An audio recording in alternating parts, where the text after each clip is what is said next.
नागालैंड गोलीबारी की घटना पर राज्य बीजेपी ने रोष प्रकट किया है। नागालैंड बीजेपी की तरफ से जारी किए गए आधिकारिक बयान में निर्दोष नागरिकों की हत्या की कड़े शब्दों में निंदा की गई।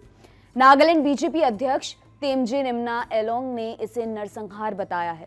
न्यूज पोर्टल ईस्ट मोजो की रिपोर्ट के मुताबिक राज्य बीजेपी की तरफ से जारी किए गए बयान में कहा गया है, निर्दोष नागरिकों के इस नरसंहार को किसी भी तरह से जायज नहीं ठहराया जा सकता है। जिन लोगों की हत्या की गई है वो मजदूर थे, मेहनत करने के बाद शाम को अपने घर वापस लौट रहे थे। उनके पास कोई हथियार नहीं था, ऐसे में उनकी हत्या कर देना नरसंहार ही है। इस बयान में आगे कहा गया, असम राइफल्स के जो जवान और अधिकारी इस घृणास्पद अपराध के लिए जिम्मेदार हैं, उनसे सवाल पूछा जाना चाहिए कि किस आधार पर निहत्थे और निर्दोष नागरिकों की हत्या की गई। इनके खिलाफ कड़ी से कड़ी कार्रवाई होनी चाहिए। यह पूछा जाना चाहिए कि आखिर किस आधार पर कमांडिंग ऑफिसर ने पिकअप ट्रक में सवार मजदूरों पर गोली चलाने का आदेश दिया। राज्य बीजेपी की तरफ से जारी इस बयान में यह भी पूछा गया कि जब नागालैंड के बेटे देश के लिए बलिदान दे रहे हैं तो आखिर राज्य के दूसरे बेटों को क्यों मारा जा रहा है। इसके साथ ही केंद्र सरकार से यह मांग की गई है कि वह मृतकों के परिजनों को मुआवजा दे। स्टेट बीजेपी के बयान को बीजेपी के नेता और राज्यसभा सांसद सुब्रमण्यम स्वामी ने भी शेयर किया है। सोशल मीडिया पर यह बयान चारों तरफ फैल जाने के बाद अब नागालैंड बीजेपी की तरफ से इस बयान के संबंध में किया गया ट्वीट डिलीट कर लिया गया है। हमारे पास इसका स्क्रीनशॉट है जो इस वक्त आपको स्क्रीन पर दिखाई दे रहा है। वहीं नागालैंड गोलीबारी मामले में बीजेपी के एक नेता ने सनसनीखेज दावा किया है। इनका नाम न्यावांग कोन्याक है। कोन्याक नागालैंड के मोन जिले के बीजेपी अध्यक्ष हैं। न्यूज पोर्टल स्क्रोल की रिपोर्ट के मुताबिक कोन्याक का दावा है कि सुरक्षा बलों ने उनकी गाड़ी पर गोलीबारी की। इस दौरान उनके साथ मौजूद एक व्यक्ति मारा गया। रिपोर्ट के मुताबिक कोन्याक ने बताया कि ये पूरा घटनाक्रम तब हुआ जब वो अपने जिले में उन पीड़ित परिवारों से मिलने जा रहे थे जिनके परिजनों की गोलीबारी में मौत हो गई।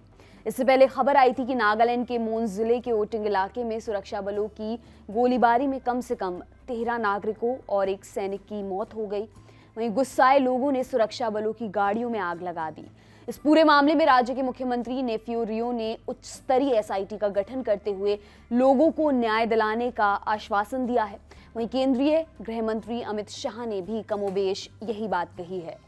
ओटिंग में हुई इस गोलीबारी की घटना को लेकर असम राइफल्स ने खेद प्रकट किया है। असम राइफल्स की तरफ से जारी एक बयान में कहा गया कि इस पूरे घटनाक्रम की उच्च स्तरीय जांच की जा रही है और दोषियों को कानून के मुताबिक सजा दी जाएगी। बयान में यह भी कहा गया कि ऑपरेशन एक पक्की सूचना के आधार पर शुरू किया गया था जिसमें ओटिंग इलाके में विद्रोहियों की हलचल की जानकारी मिली थी। यह पूरा घटनाक्रम 4 दिसंबर की शाम 4 बजे का है। मीडिया रिपोर्ट्स के मुताबिक मून जिले में स्थित कोयला खदान में काम करने वाले मजदूर शाम के वक्त अपने घर लौट रहे थे। वो एक पिकअप ट्रक में सवार थे, तभी उनके ऊपर गोलीबारी शुरू हो गई। बीजेपी नेता न्यावांग कोन्याक ने बताया कि शाम को जब उन्हें सूचना मिली कि उनके गांव के 6 लोग इस गोलीबारी में मारे गए हैं तो उन्होंने तुरंत गांव जाने का फैसला किया। उन्होंने यह भी बताया कि उन्हें यह भी सूचना मिली कि गांव के लोगों ने सैनिकों पर जवाबी हमला शुरू कर दिया है। ऐसे में वे वहां पहुंचकर शांति की अपील करना चाहते थे। कोन्याक ने आगे बताया कि वो अपने ड्राइवर, भतीजे और पड़ोसी के साथ गांव के लिए निकले। इस बीच उन्हें एक रेस्ट कैंप पर रोका गया। सैनिकों ने उनसे पूछताछ की क्योंकि वे कोन्याक बोली में बात कर रहे थे। ऐसे में सैनिकों ने उनके ऊपर बिना सोचे समझे गोली चलानी शुरू कर दी। न्यावांग कोन्याक के मुताबिक इस गोलीबारी में उनके साथ मौजूद अन्य 3 लोग घायल हो गए। आखिर में उनके पड़ोसी की मौत हो गई। कोन्याक ने इस बात पर अपनी निराशा जाहिर की है कि सैनिकों ने उनकी गाड़ी पर बीजेपी का झंडा देखने के बाद भी गोलियां चलाईं। उन्होंने सवाल उठाया कि भारत की सेना इस तरह से नागरिकों को कैसे मार सकती है। इस बीच नागालैंड में हुए इस पूरे घटनाक्रम पर राजनीतिक प्रतिक्रियाएं भी सामने आई हैं। देश की मुख्य विपक्षी पार्टी कांग्रेस के पूर्व अध्यक्ष और लोकसभा सांसद राहुल गांधी ने ट्वीट करते हुए कहा, ये बेहद ही दुखी करने वाला घटनाक्रम है। भारत सरकार को जवाब देना चाहिए। आखिर केंद्रीय गृह मंत्रालय असल में कर क्या रहा है जब हमारी अपनी जमीन पर ना तो नागरिक सुरक्षित हैं और ना ही सुरक्षा बल। इसी तरह टीएमसी सुप्रीमो और पश्चिम बंगाल की मुख्यमंत्री ममता बनर्जी ने भी ट्वीट किया, नागालैंड से चिंतित करने वाली खबर आई है। मेरी संवेदनाएं पीड़ित परिवारों के साथ हैं। मैं घायलों के जल्द स्वस्थ होने की कामना करती हूं। हमें यह सुनिश्चित करना चाहिए कि इस घटना की ढंग से जांच हो और सभी पीड़ितों को न्याय मिले। इस बीच नागालैंड सरकार ने मोन जिले में इंटरनेट और एसएमएस सुविधाओं पर अगले आदेश तक बैन लगा दिया है। वहीं घटनाक्रम के प्रति अपना गुस्सा जताते हुए नागालैंड के कुछ आदिवासी समूहों ने कोहिमा में चल रहे हॉर्नबिल त्योहार में शामिल न होने की भी घोषणा की है। आपके लिए तमाम जानकारी लाए हैं हमारे साथी मुरारी। मेरा नाम है दिव्यांशी।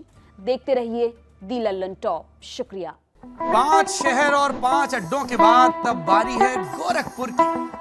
जानेंगे गोरखपुर के और आसपास के इलाकों के पूर्वांचल के मुद्दे क्या हैं, किन बातों पर बिछेगी चुनावी बिसात, विकास के दावों का सत्य क्या है, मुख्यमंत्री के इलाके में चुनाव का हाल क्या है, और ये सब कैसे जानेंगे आपसे मिलकर। तो फिर फटाफट डिटेल्स नोट करिए लल्लन टॉप अड्डे के। तारीख है 10 दिसंबर, दिन शुक्रवार, वक्त दोपहर के 2 बजे से, और जगह गोरखपुर का विंध्यवासिनी पार्क, जिसे स्थानीय लोग मोहब्बत से वी पार्क भी कहते हैं। तो आइए वी पार्क में मुलाकात की जाए, जरा समझा जाए यूपी का हाल क्या है।